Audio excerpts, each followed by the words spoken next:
Welcome viewers. और बात करने वाला हूँ एचसीएल टेक्नोलॉजी के स्टॉक के बारे में। क्या इसके ऊपर ओवरव्यू है, क्या रेटिंग आई है, क्या न्यूज़ चल रही है, क्या इसका चार्ट बता रहा है, कहाँ जा सकता है, सारा लॉजिकल डिस्कशन करने वाला हूँ इसके अंदर।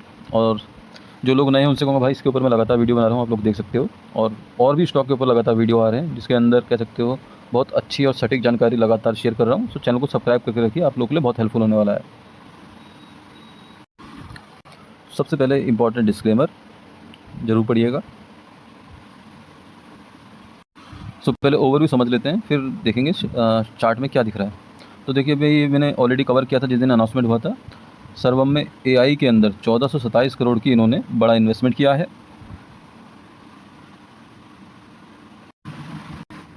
और लगभग 10.46% की हिस्सेदारी इनको मिली है। अब इससे फ़ायदा क्या होगा? तो बेसिकली देखो, आने वाला टाइम जो लग रहा है अभी फ़िलहाल वो एआई की तरफ ही भाग रहे हैं सारे सेक्टर।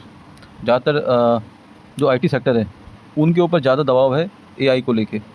जो रेटिंग वगैरह आ रही है वो भी दिखाऊंगा। बट ऐसा नहीं है कि एआई को आने के बाद आईटी सेक्टर की वैल्यू कम हो जाएगी या कुछ ऐसा हो जाएगा। उसके पीछे भी बहुत सारे लॉजिक आ रहे हैं, बहुत सारे व्यू आ रहे हैं। तो ओवरऑल एचसीएल एआई में भी अपना इन्वेस्टमेंट कर रही है अच्छी खासी कंपनी के अंदर। जाहिर सी बात है, नई टेक्नोलॉजी अडॉप्ट कर रहे हैं, उसके साथ जुड़ रहे हैं, तो ये अच्छा है कंपनी के लिए। और अभी की जो रिसेंट इसके अंदर सेलिंग कह लो या आई है, वो जेपी मोर्गन ने जो रेटिंग डाउनग्रेड करी है पूरे आईटी सेक्टर की करी है और साथ साथ एचसीएल की भी करी है। तो जाहिर सी बात है भाई, इतना बड़ा कंपनी अगर रेटिंग देती है और वो थोड़ा डाउनग्रेड कर देती है तो उसका असर स्टॉक पे पड़ता ही पड़ता है, जो कि हमें देखने को भी मिला। और उन्होंने जो वजह बताई है भाई कि अभी आईटी सेक्टर के अगले 2 साल के अंदर ग्रोथ कम दिख सकती है और जो अभी शेयर का प्राइस है वो महंगा है। अब देखो, ऐसा नहीं कि इन्होंने बोल दिया हम मान लेंगे सब कुछ, लेकिन ये है कि ये मार्केट सेंटीमेंट चेंज कर देते हैं। क्योंकि बड़ा इंस्टीट्यूट या बड़ी कंपनी बोलती है तो जाहिर सी बात है मार्केट का सेंटीमेंट को वो हिला देती है।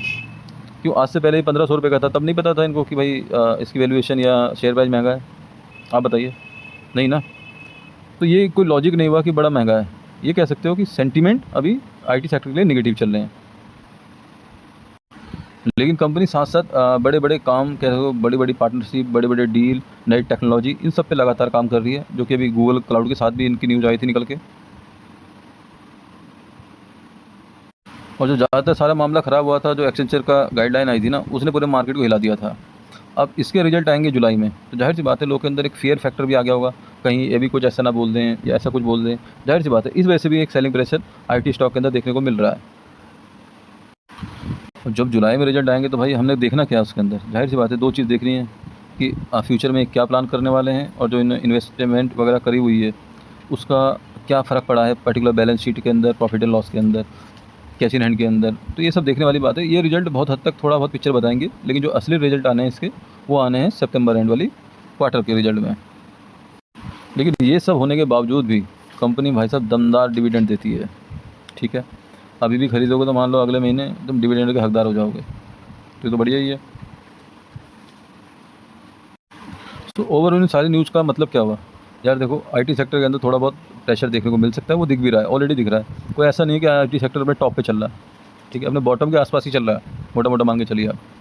ठीक है, लेकिन जो ये टेक्नोलॉजी के साथ जुड़ रहे हैं और जो ये काम काज कर रहे हैं, अभी गूगल का मैंने दिखाया, तो जाहिर सी बात है, और डिविडेंड भी देते हैं, तो फ्यूचर एस्पेक्ट से, फ्यूचर रिजल्ट से यार हमेशा ऐसे दिन नहीं रहने वाले किसी भी कंपनी के लिए। और जैसे जैसे रिजल्ट आते रहेंगे और जैसे इंप्रूवमेंट दिखेगी रिजल्ट में, जाहिर सी बात है शेयर प्राइस में भी इंप्रूवमेंट आएगी। तो इतना वो घबराने वाला मैटर नहीं है। ये कह सकते हो कि 1-2 दिन के अंदर नहीं बढ़ेगा, लेकिन जो लॉन्ग टर्म का थोड़ा दिमाग में है माइंड सेट जिसका, उसको कोई दिक्कत नहीं है। उसको तो ये गोल्डन अपॉर्चुनिटी मिल रही है कि भैया बॉटम साइड में मिल रहे हैं हमें स्टॉक। अब चार्ट को देखो, मैं बिल्कुल आराम से बिल्कुल आपको सिंपल वे में समझा देता हूँ। अभी देखिए ट्रेंड लाइन को फॉलो कर रहा है और ऐसे करके उसके आसपास आके फिर ये रिजेक्शन की कैंडल बनाई है बड़ी वाली। इसको देख के बहुत सारे लोगों ने सेल कर दिया होगा कि भाई अब गिरने वाला है। और हो सकता है कि ये जो नेगेटिविटी आ रही है मार्केट के अंदर उससे थोड़ा बहुत ये और डाउन आ जाए, तो इसका एक बॉटम मैं मान सकता हूँ कि 986 से 1000 रुपये यहाँ तक भी आने की संभावना है। तो यहाँ तक भी पैनिक नहीं है, यहाँ तक भी अपना एक कह सकते हो एवरेजिंग जिसको करनी है वो यहाँ पर करना 980-85 से 1000 के लगभग में। ये एक एवरेजिंग का लेवल है। यहाँ पर जाके आप लॉजिक समझना मैं क्या कहना चाह रहा हूँ।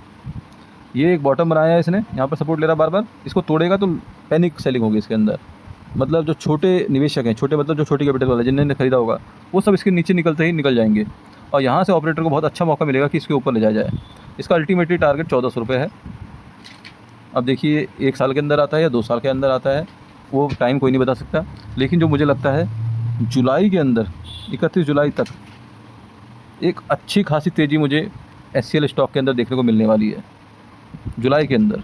ठीक है, तो जो प्रेशर है वो 3-4 दिन का ही बचा है मान के चलिए आप, या मान के चलिए कमिंग वीक तक देख सकते हो आप। लेकिन बुधवार या बृहस्पतिवार या वीकेंड फ्राइडे तक मेरे को एक रिकवरी मोड आता हुआ दिख रहा है मार्केट के अंदर। सो जिसके पास भी है, मैंने आपको बताया, वो इस पर्टिकुलर एरिया में अगर नीचे आए तो एवरेज करना, नहीं तो इसके अंदर बने रहो। अच्छा खासा 1400 रुपये का टारगेट मुझे इसके अंदर दिख रहा है आता हुआ। तो बात समझ में आए तो वीडियो को लाइक, चैनल को सब्सक्राइब जरूर करिएगा। कुछ जानकारी चाहिए तो कमेंट करके बताइए। मिलते हैं नेक्स्ट वीडियो में। Thank you very much.